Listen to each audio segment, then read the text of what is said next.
Hello and welcome to the Government and Government P orientation. Today we'll be going over the syllabus and how government works for this semester. Before we begin, I'm going to tell you a little bit about myself. My name is Francisco Crisantos. I am one of the social studies teachers here at Valley Oaks. I work at both the Tehachapi and the Bakersfield site. A little bit more personal about myself. I've actually been in education since I was a senior in high school. I was working towards being a teacher ever since I graduated high school. I worked as an instructional aide during college. I got my credential in 2010, started teaching in the alternative ed program for KCSOS. And then taught a year in Tehachapi at the continuation school there. And then I've been with Valley Oaks since 2016, initially mainly at the Tehachapi site, and then started teaching at the Bakersfield site, I would say around 2018 or 19. Here we have myself and my girlfriend and partner, Mackenzie, and here are our fur family. We are animal lovers. We have a beagle named Jackson, elderly cat named Panda, cat named Pearl, Opal right here, and our newest addition is June, another beagle. We love beagles in our household. Okay, so we're going to be going over the syllabus for government. So the government syllabus is the salmon color. So hopefully you got the correct one. And if you're in government P, you should have gotten a blue syllabus. And this is essentially what they look like, and this is what we'll be discussing. So take a look at your syllabus. Before we begin, please make sure you are using your school email. So if you're new to Valley Oaks, the email obviously is your student ID number and currentoaks.org. Your password will be your first initial and then your last name initial, followed by your student ID number. And then once you first use that password, I believe it will now prompt you to be able to reset your password if you haven't already. Okay. You'll notice that on the email, there's two emails, and you may think that's kind of strange, but if you've been here at Valley Oaks, you know why that is. The kern.org email is an open network. That means students can email me there, so can parents. But the kernvokes.org, which is the same email as the student's email, will not go, would only stay internally, so only teachers can email each other using that email system, and students can email teachers and vice versa, but you cannot email, home teacher cannot email the kernvokes.org email. Please make sure to sign up for Google Classroom using the correct code. Focus mainly on your syllabus.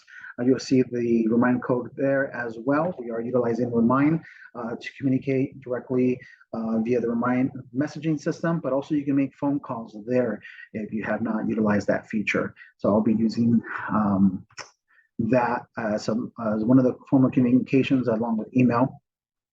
Home teachers, please make sure to check your email.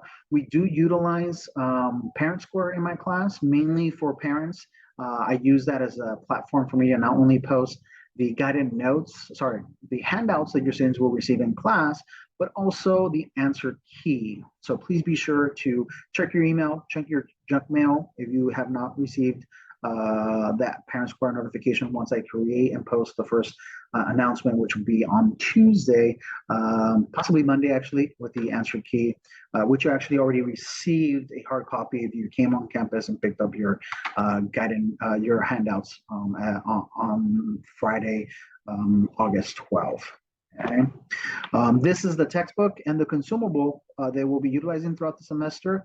This first week we'll be mainly focusing on the Magruder American Government textbook. Next week we'll start utilizing the consumable interactive reading notepad inquiry companion. Some of the needed materials for my class, you do need a 3-ring binder to keep your work organized. Now, I'm not saying you have to have a dedicated government binder. You can have a binder for all your classes and you just have some dividers there for government. That's perfectly okay. If you prefer to have a binder specifically for a course, by all means, go ahead and do so. Obviously, make sure you have dividers. And another important material that you need is a folder with prong fasteners like this one right here. It can be made out of paper or plastic, as long as it has those prong fasteners, that is the key. I am actually going to provide one to each student at the beginning of our first class session on next Friday, but please be sure to get a second one, and this will be utilized because every week we'll basically exchange you turning in homework to be turned in for grading, and me returning work back to you to then review and check your grade. Okay, I recommend you have a dictionary, or at least a dictionary app on your phone.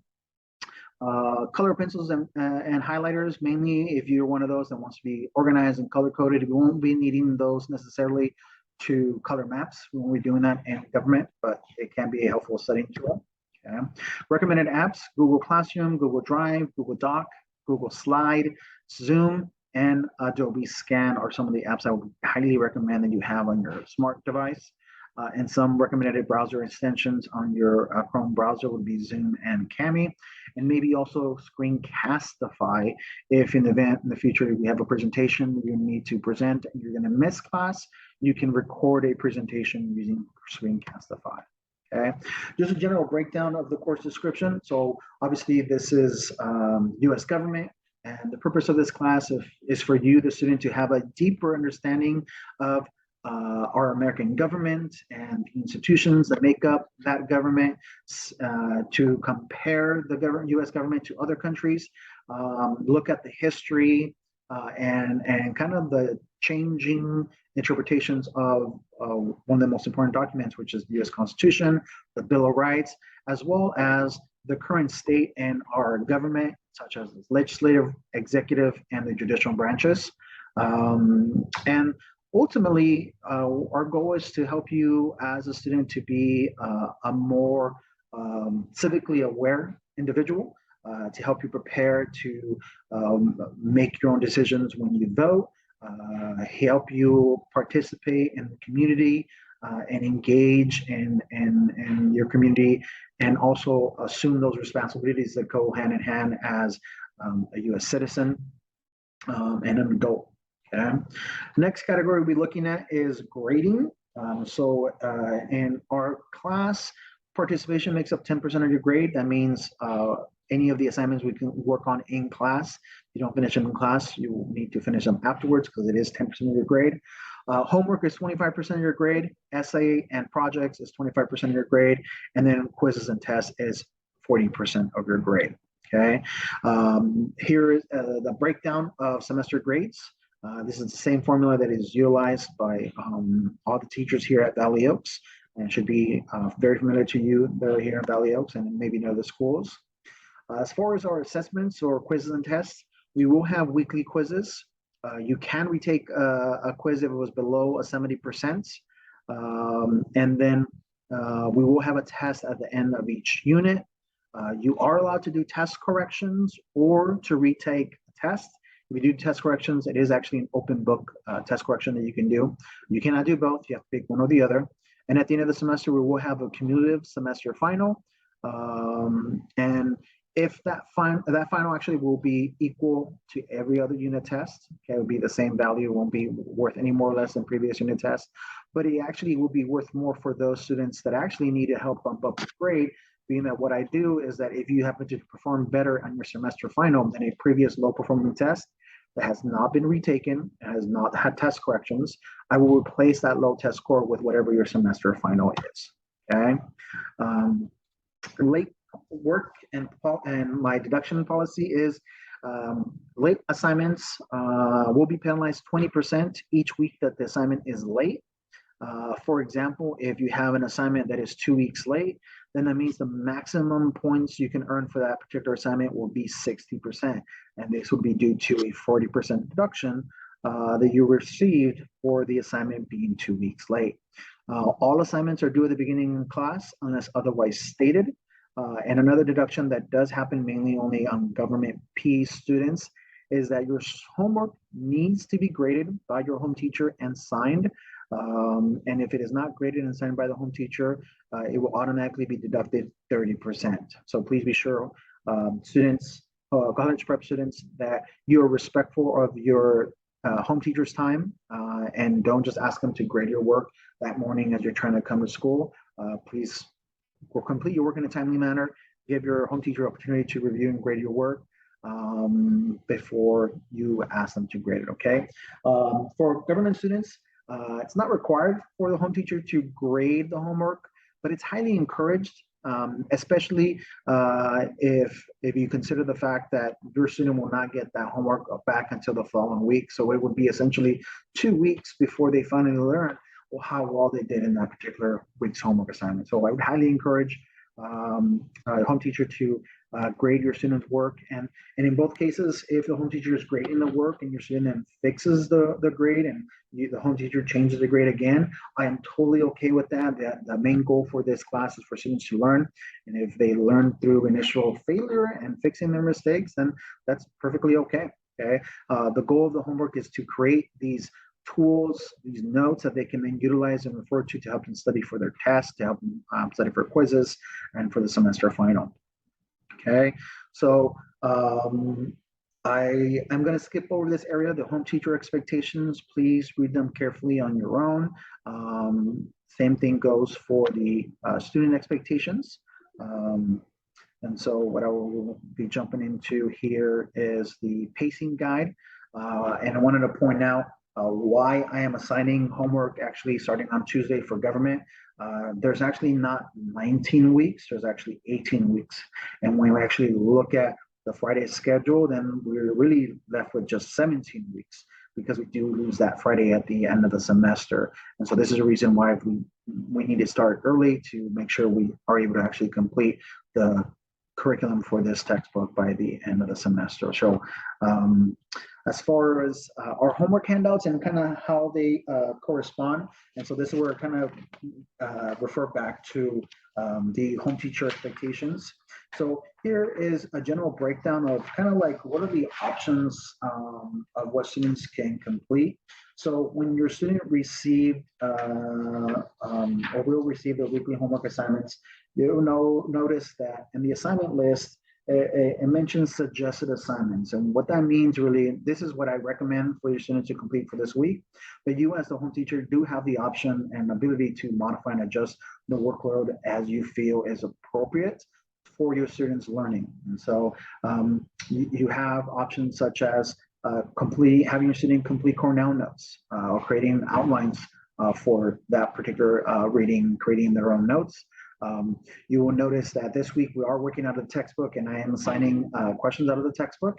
And other weeks I may not assign questions out of the textbook, but I also may not assign all of the assessment questions that are actually available or the questions that are available in the textbook. And you have that option to supplement the assignment if you feel that your student needs that additional review, and you can let me know accordingly.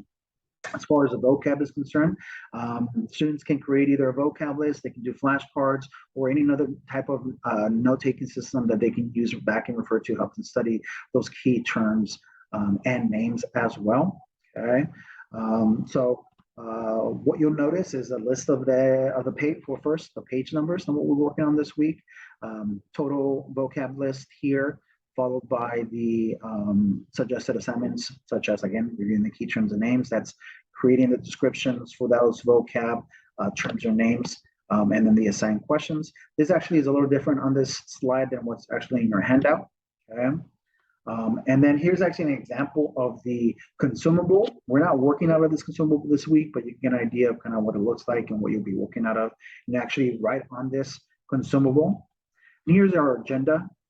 Taking that list of assignments from this page and basically breaking it down on a day-to-day basis on recommendation of what you should work on for that particular week. Okay. Here's the evaluation sheet where you will go ahead and document the home teacher what grade you will be giving your home student for that particular week's work. And if I agree with that letter grade, I will likely keep it and not make any changes. But if you disagree with that, I will make some changes and make some notes to get an idea of why did I change your grade. Maybe you were too nice to your student, or maybe you were too harsh on your student and your student should have been given more credit than what they initially received. Okay. And then here's an example of the rubric that you'll notice that was attached with your student's work for this week, and the answer key is for the home teacher, not for the student.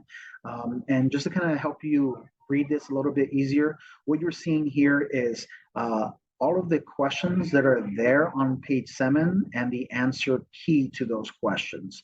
Now, I am not assigning a lot of these questions, but they're there as a tool for you to go ahead and evaluate your student learning.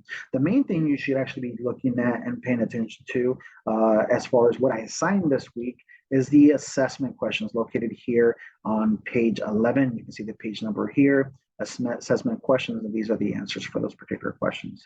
Well, I hope this orientation video was very helpful, and if it wasn't, please come see me in the makeup meeting or message me on Remind, and I will hopefully answer any questions that you may have. I look forward to working with the students and the home teachers as well to help your student be successful. That's my goal, and I am here to help achieve that goal for you and your student. So please don't hesitate to reach out and ask for help. I hope you all have a great day. Thank you.